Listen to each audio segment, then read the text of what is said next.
Welcome students, मैं नवीन कुमार आपका स्वागत करता हूं द स्मार्ट एकेडमी के इस वीडियो में, जिसमें हम पढ़ने वाले हैं क्लास 6 और 7 का टॉपिक इंटीजर पार्ट 2।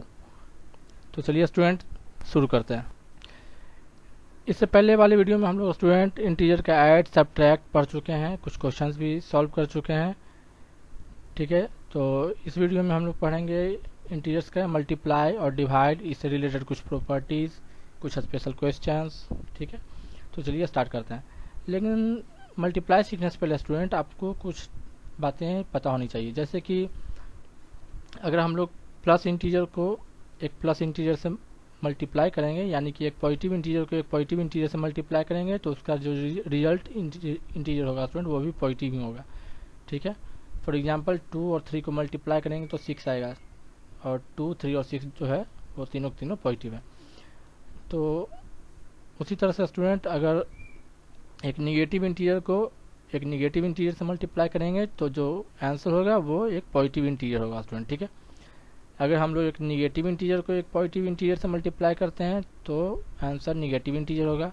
अगर एक पॉजिटिव इंटीजर को निगेटिव इंटीजर से मल्टीप्लाई करते हैं तो भी रिजल्ट हमारा निगेटिव इंटीजर होगा। ठीक है, कहने का मतलब यह स्टूडेंट कि अगर हम लोग दो सेम टाइप के इंटीजर्स को अगर मल्टीप्लाई करते हैं, यानी दोनों अगर पॉजिटिव हैं या दोनों अगर निगेटिव हैं, तो रिजल्ट हमारा पॉजिटिव होगा। ठीक है, और अगर हम लोग दो अलग अलग टाइप के इंटीजर्स को मल्टीप्लाई करते हैं, एक पॉजिटिव और एक निगेटिव, चाहे वो आगे पीछे हो कैसे भी हो, तो हम रिजल्ट हमेशा माइनस इंटीजर होगा। ठीक है, चलिए एक दो क्वेश्चन बनाएंगे तो ज़्यादा अच्छा से क्लियर हो पाएगा। जैसे पहला क्वेश्चन देखिए student, we have to multiply 5 by 9। ठीक है, देन 5 मल्टीप्लाई 9, बाई को हटा के मल्टीप्लाई दिया, और ये मल्टीप्लाई आप लोग को आता है स्टूडेंट 45। इसका आंसर है, बहुत ही सिंपल है। चलिए नेक्स्ट क्वेश्चन पे चलते हैं। -12 by 3, we have to multiply -12 by 3। तो -12 हो गया, बाई को हटा के मल्टीप्लाई दिया हमने, फिर उसके बाद फिर 3 हो गया। तो हम लोग देख रहे हैं स्टूडेंट, जैसा कि हम लोग ने यहाँ देखा था कि अगर माइनस और प्लस को मल्टीप्लाई करेंगे तो हमारा रिजल्ट जो होगा वो माइनस होगा, जैसा कि यहाँ पे भी हुआ है। ठीक है, यानी तो ऐसे में क्या करना ये स्टूडेंट कि नंबर्स को आप मल्टीप्लाई कर दो, और अलग अलग साइन है तो माइनस देना, और अगर सेम साइन हुआ तो प्लस देना। ठीक है, नेक्स्ट क्वेश्चन में जैसा कि किया गया है, जैसे कि देखिए दोनों इंटीजर्स मेरे निगेटिव थे, तो 13 5 जा 65 होता है, और दोनों अगर सेम टाइप के इंटीजर हो, दोनों निगेटिव इंटीजर्स हैं, तो आंसर हमारा प्लस में है। तो आप देख सकते हैं स्टूडेंट, अगर दोनों पॉजिटिव में थे तो भी आंसर पॉजिटिव, दोनों निगेटिव हैं तो भी आंसर पॉजिटिव। तो कह सकते हैं हम लोग कि अगर सेम टाइप के इंटीजर्स को अगर मल्टीप्लाई करेंगे तो आंसर हमारा पॉजिटिव होगा, और वही अगर अलग अलग टाइप के इंटीजर्स को मल्टीप्लाई करेंगे तो हमारा रिजल्ट जो होगा वो माइनस होगा। ठीक है, तो यहाँ पे देख सकते हैं 16 5 जा 80 होता है, और अलग अलग दोनों, एक पॉजिटिव था एक निगेटिव, तो आंसर हमारा निगेटिव में है। ठीक है, चलिए नेक्स्ट स्लाइड। अब यहाँ पे स्टूडेंट्स कुछ इंपॉर्टेंट रिजल्ट है जो आप लोग को ध्यान में रखना चाहिए। ठीक है, देखिए पहला रूल ये है कि -a1 into -a2 into -a3 and so on up to -an, then it can be written as -a1 into a2 into a3 and so on up to an। इसका मतलब ये हो स्टूडेंट कि अगर -1 इंटू -2 इंटू -3, और इस तरह से करते करते माइनस कितना हो तक जाएंगे, तो हम लोग इसका आंसर हम लिख सकते हैं माइनस एक साइड में रख दीजिए और पूरा नंबर्स को मल्टीप्लाई कर दीजिए। लेकिन ये कब, जब n हमारा ऑड हो, यानी कि यहाँ पे कोई ऑड नंबर लिखा हो n की जगह, जैसे कि 17 हो गया, 3 हो गया, 5 हो गया, 19 हो गया। ठीक है, तो जैसे कि अगर -1 इंटू -2 इंटू -3 करते हुए जाएंगे, और अगर -19 तक चले जाएंगे तो हम लोग, तो उसका आंसर हमेशा माइनस में आएगा। अगर 17 तक चले जाएंगे तो भी आंसर माइनस में होगा। और ये अगर इसी टाइप के क्वेश्चन में स्टूडेंट अगर हम लोग यहाँ -1 इंटू -2 इंटू -3 अगर ऐसे करते जाएंगे, और अगर ये कोई ऑड नंबर इवन नंबर पे जाके अगर रुक गया, अगर n जो है हमारा इवन नंबर हुआ, जैसे कि अगर हम लोग -16 पे जाकर रुक गए या -32 पे जाकर रुक गए, तो इस कंडीशन में हमारा जो आंसर होगा स्टूडेंट वो प्लस में होगा। ठीक है, और जो नंबर्स होगा उसका हम मल्टीप्लाई कर देंगे, वही आंसर हो जाएगा हमारा। ठीक है, तो कहने वाला कि अगर इस तरह से जाते जाएंगे, और अगर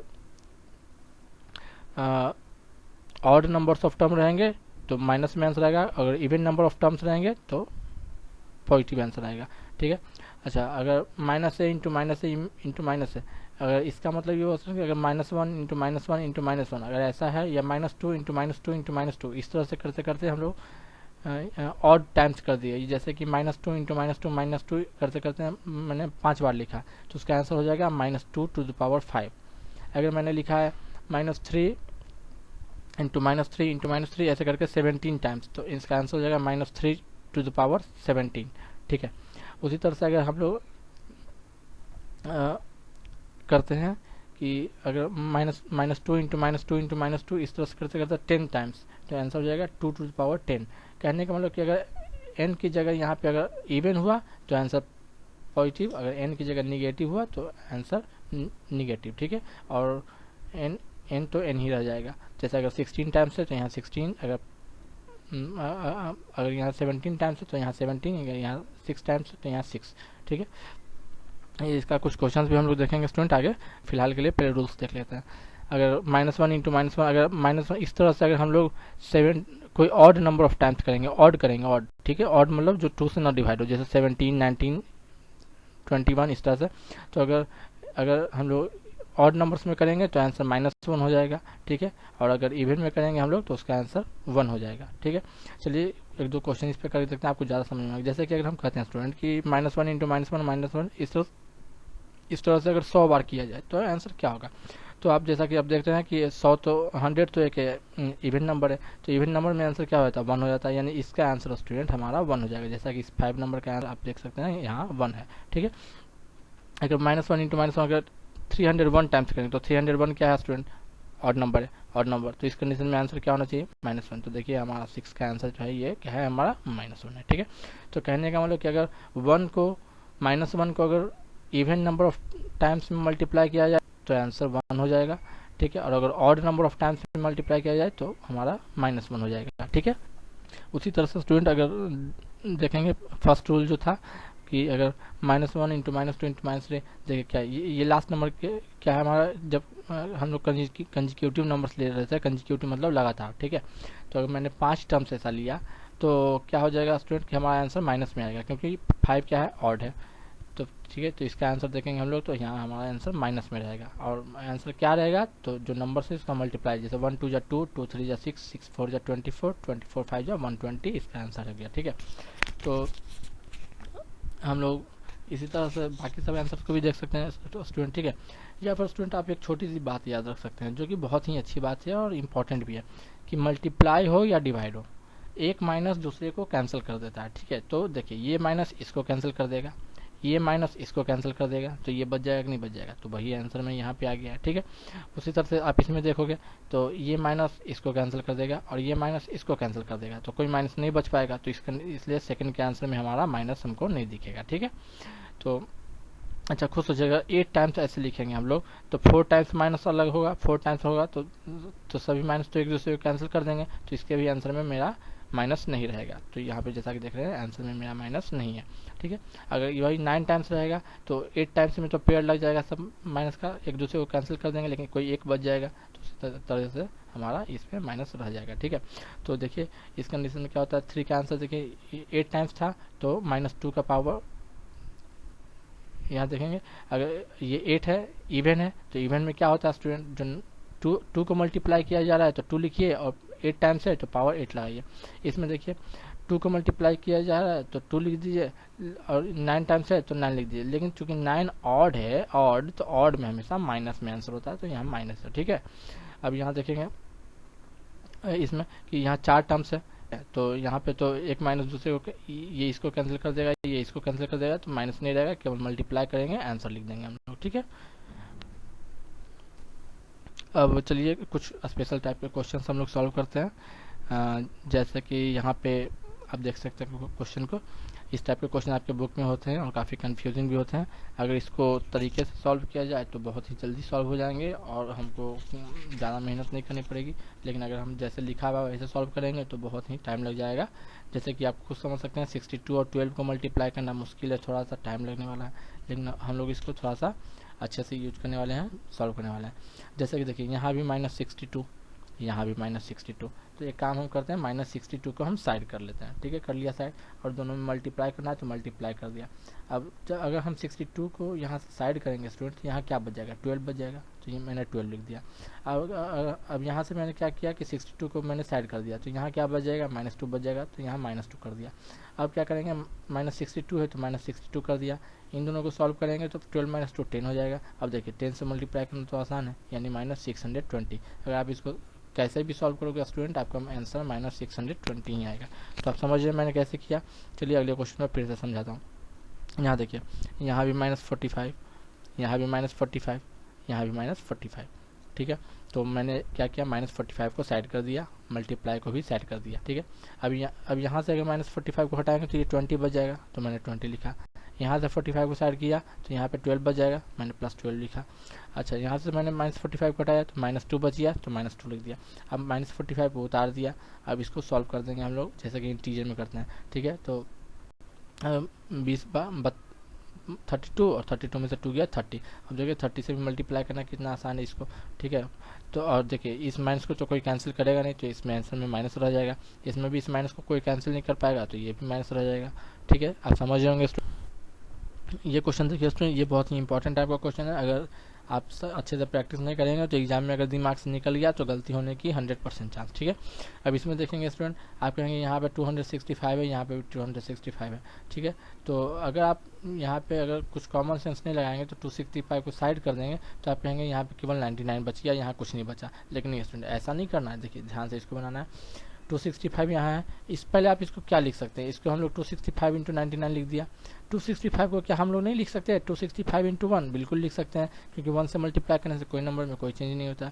तो इसको हम लोग लिख सकते हैं 265 × 1, ठीक है। अब देखिए यहाँ भी 265, यहाँ भी 265, तो 265 को आप साइड कर दीजिए, मल्टीप्लाई को भी साइड कर दीजिए। अब जब 265 और मल्टीप्लाई को साइड कर देंगे तो क्या बच जाएगा, हमारा 99 बच जाएगा। यहाँ पे क्या बच जाएगा, 1 बच जाएगा, ठीक है। और ये 1 प्लस में था तो यहाँ पे 1 के साथ प्लस लगा हुआ है, ठीक है। तो अब यहाँ देखिए 265 तो रह गया, मल्टीप्लाई रह गया, और 99 + 1 क्या होता है 100। अब देखिए कितना आसानी से ये सॉल्व हो गया, कितना आसानी से आंसर आ गया। लेकिन अगर आप इसको सॉल्व करेंगे तो कितना टाइम लगेगा स्टूडेंट, आप खुद समझ सकते हैं। 99 से इसको मल्टीप्लाई करना कितना हार्ड है, फिर उसमें ऐड भी करना है। लेकिन अगर आप इस तरीके से करेंगे तो आप जल्दी से इसको मल्टीप्लाई कर पाएंगे। अब इस क्वेश्चन देखिए स्टूडेंट, ये भी बहुत ही अच्छा क्वेश्चन है, ठीक है। अब ये देखिए 299 × 3567, ठीक है।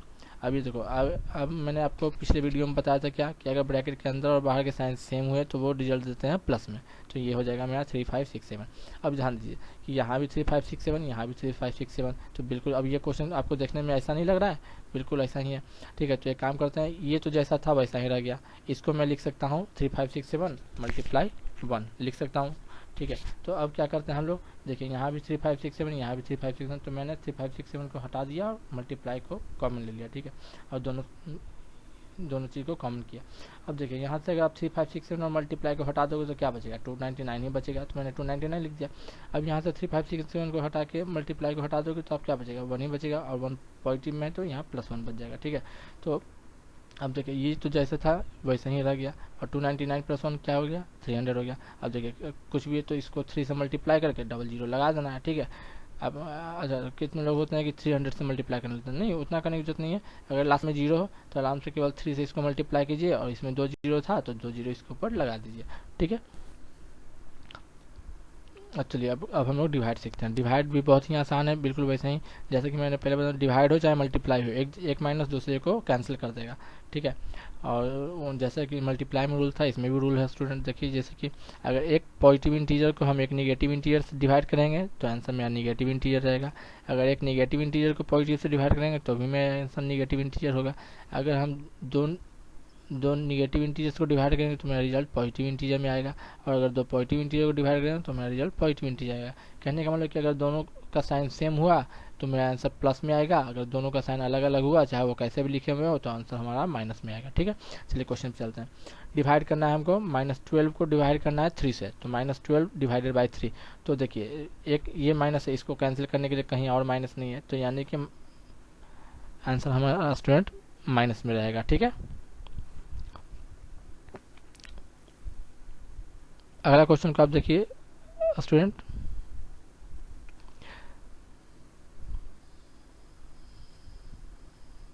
इसमें 18 को डिवाइड करना है स्टूडेंट हमको -3 से। तो देखिए इसमें भी इस माइनस को कैंसिल करने वाला कोई नहीं है, तो आराम से 18 और 3 को डिवाइड करेंगे तो 6 आ जाएगा, और ये माइनस यहाँ पर रह जाएगा, ठीक है स्टूडेंट, आप समझ जाएंगे। तो इसमें -4 आंसर हो जाएगा, इसमें -6 आंसर हो जाएगा। माइनस क्यों है? क्योंकि ये माइनस को कैंसिल करने वाला कोई नहीं, तो ये माइनस रह गया। ये माइनस को भी कैंसिल करने वाला कोई नहीं, तो ये माइनस रह गया। ठीक है, अच्छा स्टूडेंट, चलिए हम नेक्स्ट क्वेश्चन देखते हैं। इसमें देखिए स्टूडेंट दोनों नेगेटिव इंटीजर है, तो जैसा कि आप जानते हैं कि ये माइनस इसको कैंसिल कर देगा, तो आंसर में हमारा माइनस नहीं रहेगा, और 36 को 12 से डिवाइड करेंगे तो 3 आ जाएगा। ठीक है, इसमें देखिए दोनों पॉजिटिव है, तो ये तो सबसे सिंपल टाइप का, ये आप पहले भी पढ़ चुके हैं स्टूडेंट। ठीक है, कि यहाँ पे ये 2 हो जाएगा। अच्छा स्टूडेंट, कभी कभी लोगों को कन्फ्यूजन होता है कि 16 डिवाइडेड बाई 4 का क्या मतलब होता है, और 4 डिवाइड बाई 16 का मतलब क्या होता है। ठीक है, तो लोग इसमें गलती कर देते हैं, इसलिए मैंने यहाँ पे स्टूडेंट यहाँ पे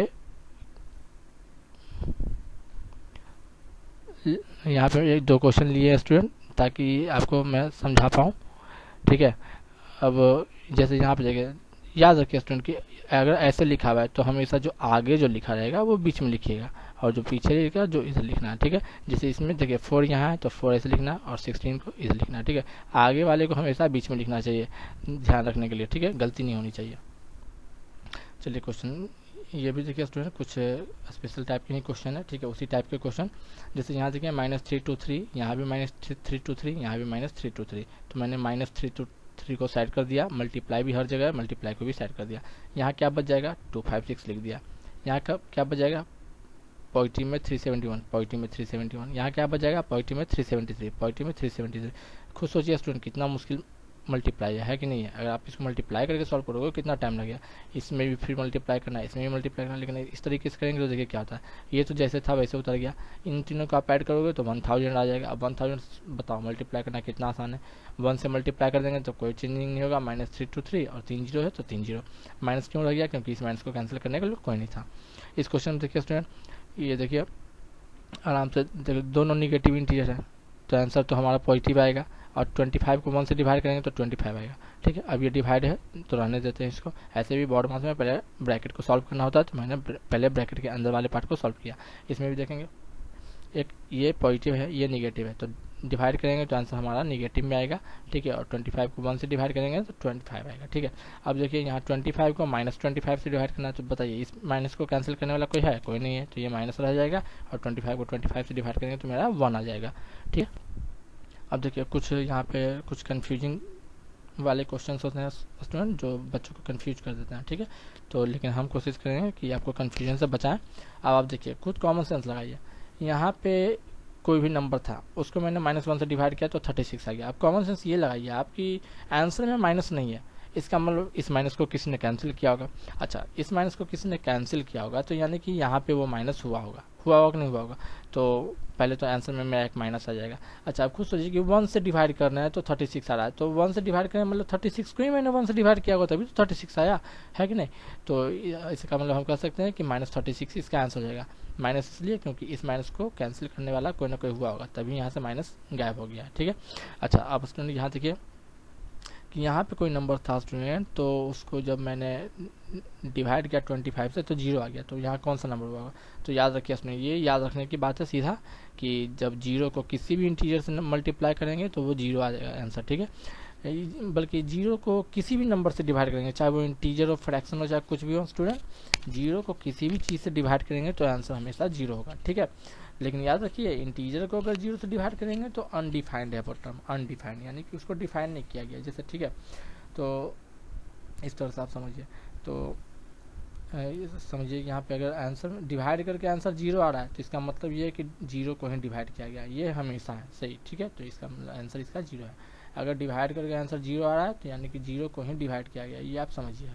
ठीक है, अच्छा अब यहाँ देखिएगा कि यहाँ पे आंसर में आपको माइनस दिख रहा है, यानी कि क्वेश्चन में यहाँ एक माइनस रहा होगा, यहाँ माइनस नहीं है, यानी कि यहीं पे माइनस रहा होगा। ठीक है, अब देखिए 1 से डिवाइड करके 37 लाया गया, यानी तो 1 से डिवाइड किया गया तो यानी 37 को ही ना 1 से डिवाइड किया गया तो 37 आया होगा। तो इसका मतलब कि मेरा आंसर -37 हो जाएगा। ठीक है, माइनस क्यों हो जाएगा? क्योंकि ये माइनस कहाँ से आया? क्वेश्चन में होगा तब तो आया, क्योंकि इसको तो इसके पास तो माइनस है नहीं कि कैंसिल कर देगा, यानी कि माइनस यहीं पे होगा, तो -37 इसका आंसर हो जाएगा। ठीक है, मेरे ख्याल से आप समझ जाएंगे। अगर आपको कहीं कोई प्रॉब्लम है तो आप वीडियो को 2 बार देखें, 3 बार देखें, आपको समझ में आएगा। ठीक है, अब यहाँ देखिए इसके आंसर में देखिए माइनस है, यानी कि क्वेश्चन में माइनस हुआ होगा। अब क्वेश्चन में यहाँ पे तो माइनस नहीं दिख रहा है हमको, यानी कि माइनस होगा तो यहाँ पे होगा, है कि नहीं। तो आप खुद समझिए कि कैसे होगा। तो आप खुद सोचिए कि 72 को डिवाइड करके 4 लाया गया है, तो कौन सा टेबल में 4 आएगा, तो 18 4 या 72 होता है, ठीक है। तो यहाँ पे देख सकते हैं इस क्वेश्चन को बनाने के लिए हम लोग ये काम कर सकते हैं। अगर जब भी आपको ऐसा क्वेश्चन दिखे स्टूडेंट कि यहाँ वाला खाली है डिवाइड वाला क्वेश्चन, तो इन दोनों का सीधा डिवाइड कर दो, आपका वही आंसर हो जाएगा। 72 को 4 से डिवाइड कर देंगे तो 18 आ गया। माइनस क्यों आया, क्योंकि आंसर में माइनस था, तो क्वेश्चन में भी माइनस होना चाहिए, ठीक है स्टूडेंट। अब हम लोग कुछ प्रॉपर्टी के बारे में जानेंगे, ठीक है, डिवीजन से रिलेटेड कुछ प्रॉपर्टी। जैसे कि क्लोज्ड का मतलब क्या होता है, पहले मैं ये बता दूं। जैसे कि प्लस में क्या होता था कि 4+2 कीजिए या 2+4 कीजिए, आंसर एक रहता था, तो उसको मैं बोलता था कि integers are close in addition. लेकिन अगर क्या डिवाइड में ये रूल फॉलो होगा, अगर आप 18 को 3 से डिवाइड करो तो 6 आंसर आएगा। लेकिन क्या आप 8 को 3 से डिवाइड करो तो क्या क्या इंटीजर आएगा, नहीं आएगा। सॉरी स्टूडेंट, मैंने थोड़ा सा प्रॉब्लम किया अभी, ठीक है। जैसे कि 4+2 को ऐड करते थे तो एक इंटीजर आता था 6, अब और या फिर 5+3 को ऐड करते थे तो एक इंटीजर आता था 8, यानी कि इंटीजर को इंटीजर से ऐड करके इंटीजर नहीं आता था। लेकिन स्टूडेंट ये कोई ज़रूरी नहीं है कि दो इंटीजर को हमेशा डिवाइड करेंगे तो इंटीजर नहीं आएगा। जैसे कि 18 को 3 से डिवाइड किया तो 6 आ गया, ये इंटीजर है। लेकिन अगर 8 को 3 से डिवाइड करेंगे तो इंटीजर नहीं आएगा, ये पॉइंट में चला जाएगा, डेसिमल में चला जाएगा, ठीक है। तो हम कह सकते हैं कि डिवीजन में ये क्लोजर वाला प्रॉपर्टी फॉलो नहीं करता है, तो हम लोग कह सकते हैं कि integers are not closed under division, ठीक है, आप समझ रहे होंगे। चलिए, अच्छा, division of integers is not commutative. तो यहाँ पे देखते हैं कम्यूटेटिव वाला भी रूल हम लोग देख लेते हैं। जैसे कि 18 को अगर 3 से डिवाइड करेंगे तो क्या आ गया, 6 आ गया। लेकिन 3 को 18 से डिवाइड करेंगे तो क्या 6 आएगा, नहीं आएगा, 1/6 आ जाएगा।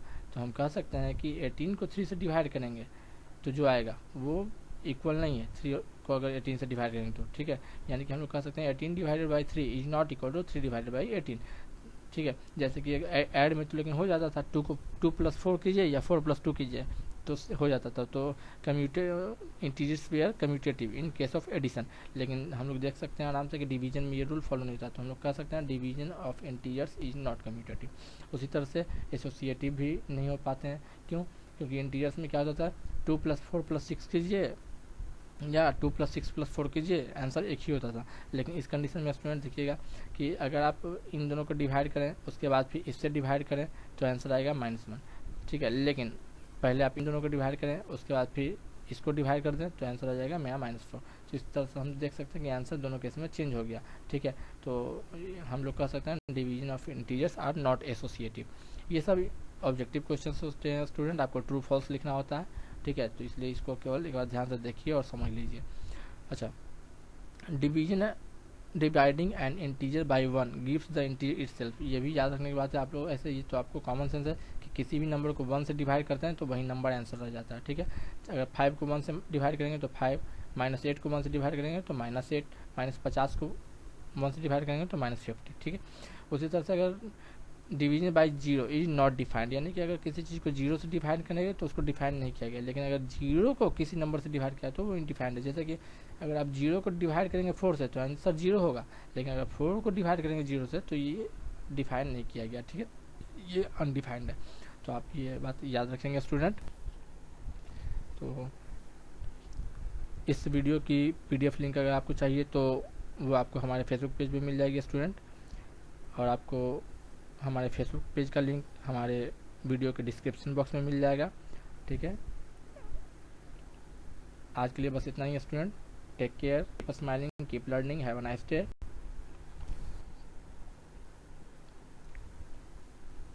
Thanks for watching.